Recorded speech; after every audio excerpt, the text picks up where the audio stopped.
Case ہم لیتے ہیں فرض کریں پاکستان کو. اب پاکستان کے اندر یہ بات جو ہی سامنے آ گئی کہ پاکستانی فوج ادھر بھیج، تو ساتھ میں یہ بات بھی آ گئی کہ ان سے ڈیمانڈ یہ کرنا ہے کہ آپ نے حماس کو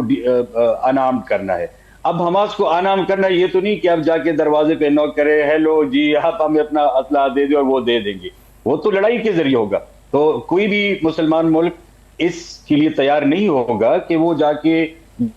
لڑے وہاں پہ، اور یہی سب سے بڑا مسئلہ ہے. اسی لیے ڈاکٹر صاحب یہ جو دوسرا اس کا خیال ہے کہ اگر غازہ سے آگے جب یہ بتایا جا رہا تھا کہ یہ جو ایک اس طرح یونائٹڈ نیشن کا کوئی پیرلل ایک باڈی بننے جا رہی ہے اور یہ انٹرنیشنل کانفلکٹ ریزولوشن بھی جائیں گے، تو یہ جو ممالک جنہوں نے سائن کیا ہے اب اسی خد و خال سامنے نہیں آئے ہیں، مگر یہ افورڈ نہیں کوئی بھی کرتا کہ ایک بلینکٹ قسم کا ٹرمپ کے سپرویژن میں چیئرمین شپ میں ایک ادارے پہ یہ سائن کر دیا جائے. کل کو وہ ریزولوشن کوئی فار ایگزامپل یوکرین کے متعلق یا جو ہے ایران کے متعلق گرین لینڈ کے متعلق آ جاتا ہے، تو تمام انڈیپینڈنٹ جو ملک ہیں وہ بلینکٹ کسی کو بھی وہ اپنا یہ اختیار نہیں دیا جا سکتا. تو اس لیے یہ سوچنا کہ جناب یہ بس سب نے کمٹ کر لیا ہے مجھے مشکل لگتا ہے. کیا کہیں گے؟ ٹرمپ پہلی دفعہ صدر بنے تھے تب بھی انہوں نے یونائٹڈ نیشنز کے بارے میں بہت ایسے کلمات ادا کیے تھے جن سے یہ لگتا تھا کہ وہ یونائٹڈ نیشنز سے پول آؤٹ کرنا چاہتے ہیں، یا کم از کم وہ فنڈنگ جو امریکہ دیتا ہے یونائٹڈ نیشنز کو اس کو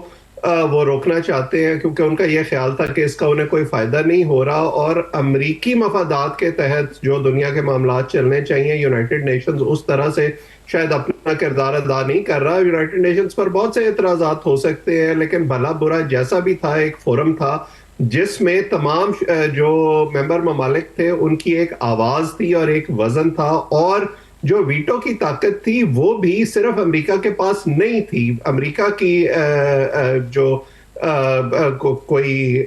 اس حوالے سے اگر امریکہ کسی جارحیت کا مظاہرہ کرتا یا کوئی ایسا کام کرتا تو دوسرے ممالک کے پاس بھی ویٹو پاور تھی. لیکن اب ایسے لگتا ہے کہ ڈونلڈ ٹرمپ نے اپنی دوسری مدت میں اپنے اس منصوبے کو عملی جامہ پہنایا ہے اس بورڈ آف پیس کے بہانے، اور اس کا دائرہ کار بہت زیادہ پھیلا دیا ہے. اب فرض کیجئے کہ کل کو اگر یہ جو گرین لینڈ کے بارے میں بہت زیادہ بات کر رہے ہیں ڈونلڈ ٹرمپ، اگر وہاں معاملہ چلا جاتا ہے تو کیا پھر وہاں بھی جو یہ بورڈ آف پیس ہے اس کی عملداری ہوگی؟ اس وقت دو طرح کے ممالک جو ہیں وہ ڈونلڈ ٹرمپ کے ساتھ اس پورے منصوبے میں کھڑے ہیں. ایک تو وہ ہیں وہ 11 ممالک جن کا آپ نے ذکر کر دیا، جو ویسے تو ان پر پابندی ہے، لیکن مخصوص مفادات کے تحت ان ممالک کی حکومتیں جو ہیں وہ ڈونلڈ ٹرمپ کے رائٹ سائڈ پر کھڑی ہونا چاہتی ہیں، ان کو ناراض نہیں کرنا چاہتی، سو ان کے تو وہ مقاصد ہیں. دوسری طرف آپ مجھے بتائیے کہ پرماننٹ ممبرشپ کے لیے اگر $1 ارب کی ڈیمانڈ ہو رہی ہے تو کون سا ایسا ملک ہوگا جو صرف امن قائم کرنے کے لیے $1 ارب دے گا اور اس کا بوجھ اپنے ٹیکس پیئر پر ڈالے گا؟ یہ صرف اسی صورت پہ ممکن ہوگا اگر ان کو یہ باور کرایا جائے گا کہ جو ڈیویڈنڈز وہاں سے حاصل ہوں گے، جو مالی مفادات وہاں سے حاصل ہوں گے، اس زمین پر قبضہ کر کے اس میں آپ کو بھی حصہ ملے گا. سو یہ پلان بڑا واضح ہے، اس میں پیس کہیں نہیں ہے، اس میں پیلسٹینینز کہیں نہیں ہیں. یہ بیسیکلی ڈاکٹر صاحب یہ مجھے سمجھ آ رہی ہے کہ یہ آپ کہہ رہے ہیں کہ یہ ریئل اسٹیٹ کا پروجیکٹ زیادہ لگ رہا ہے، یہ امن کا پروجیکٹ کم لگ رہا ہے. مجھے میں یہ ایمنسٹی انٹرنیشنل نے اس کے اوپر بڑا تنقیدی بیان جاری کیا ہے کہ یہ یونائٹڈ نیشنز کے اوپر حملہ ہے. پھر یونائٹڈ نیشنز کے سیکرٹری جنرل صاحب انہوں نے بھی کافی ایک تنقیدی کیا ہوا ہے کہ انڈرمائن یونائٹڈ نیشنز کے رول کو جو کیا جا رہا ہے، اور اشارہ نام لیے بغیر امریکہ کا انہوں نے وینیزویلا اور گرین لینڈ کے حوالے سے جو بیانات آ رہے ہیں اس پہ ایک بڑی تنقیدی قسم کا بیان جاری کیا ہے. مجھے لگتا ہے زیادہ تر ملکوں نے، بڑے ملک جو امپورٹنٹ پاورز ہیں، گریٹ پاورز اور امپورٹنٹ پاورز، انہوں نے اس کو زیادہ ویلیو نہیں دی. کوئی کسی نے بھی اس کو جوائن نہیں کیا اور کوئی اشارہ بھی نہیں دیا کہ وہ انٹرسٹڈ ہے. مجیب جی عامر صاحب، یہ مجھے ایک شیخ چلی کا خواب نظر آ رہا ہے،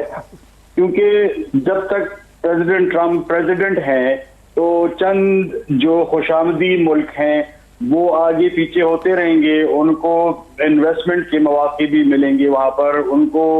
جیسے ڈاکٹر صاحب نے کہا وہاں سے جو ڈویڈنڈ ہے اس میں سے بھی فائدہ ہوگا. مگر ہمیں یہ نہیں بھولنا چاہیے کہ کل کو جب پریزیڈنٹ ٹرمپ صدر نہیں رہیں گے تو امریکہ کی فوج نیکسٹ صدر کے ہاتھ میں ہوگی. امریکہ کی ڈپلومیٹک پاور جو ہے دوسرے ممالک کے ساتھ بات چیت کا اور ڈیلز کا، وہ کسی اور پریزیڈنٹ کے ہاتھ میں ہوگی.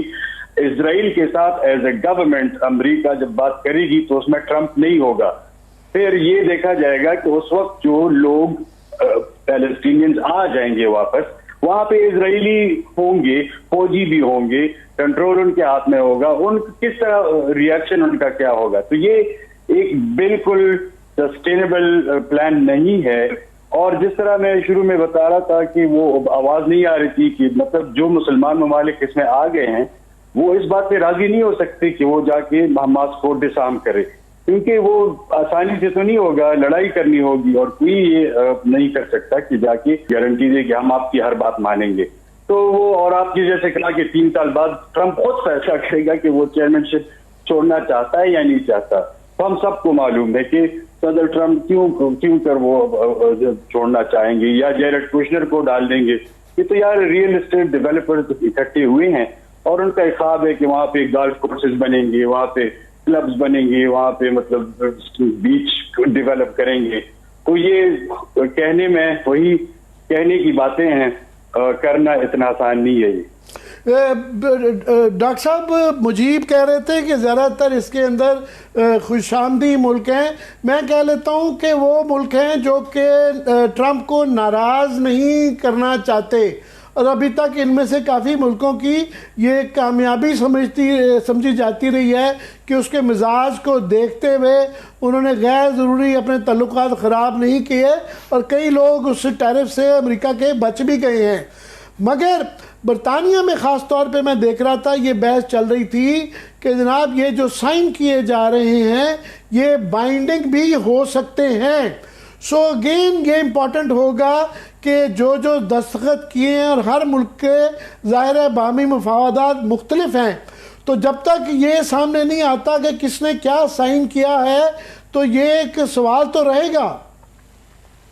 دیکھیے، یہ یورپی ممالک خاص طور پر یا برطانیہ جو ٹریڈیشنل ایلائز رہے ہیں امریکہ کے، وہ صرف اس معاہدے کو نہیں دیکھ رہے، وہ ڈونلڈ ٹرمپ کی شخصیت کے بدلتے ہوئے پہلو کو دیکھ رہے ہیں اور اس کے ساتھ بدلتے ہوئے امریکہ کو دیکھ رہے ہیں. میں اس سے پہلے بھی کہہ چکا ہوں کہ امریکہ کی حیثیت ان ممالک کے لیے وہ تھی کہ امریکہ نے اگر کوئی معاشی معاہدہ کیا ہے یا معاشی پالیسی جاری کی ہے تو یہ تمام ملک اس کے ساتھ جڑ جاتے تھے. کہیں جنگ کا اعلان کیا ہے یا فوج کشی کی ہے تو یہ ممالک چپ کر کے نیٹو ایلائنس خاص طور پر امریکہ کے ساتھ وہاں چلے جاتے تھے. لیکن اب ڈونلڈ ٹرمپ نے جس طرح کے طرز عمل کا مظاہرہ کیا ہے، جس میں وہ صرف اپنے آپ کو دیکھ رہے ہیں اور اپنے اتحادیوں کی کوئی پرواہ نہیں کر رہے ہیں، چاہے وہ کوئی تنازع ہو یا ان کے جو ڈپلومیٹک مفادات ہوں، ان کے معاشی مفادات ہوں، بلکہ الٹا وہ ایک جارے کے طور پر سامنے آئے ہیں. تو اس میں یہ ملک جو ہے یہ اپنے آپشنز کو وے کر رہے ہیں، اور چین کی صورت میں ان کے پاس ایک آپشن موجود ہے جو ان کو ٹیپ کرنے کے لیے تیار ہے. پاکستان جیسے ملکوں کا مسئلہ یہ ہے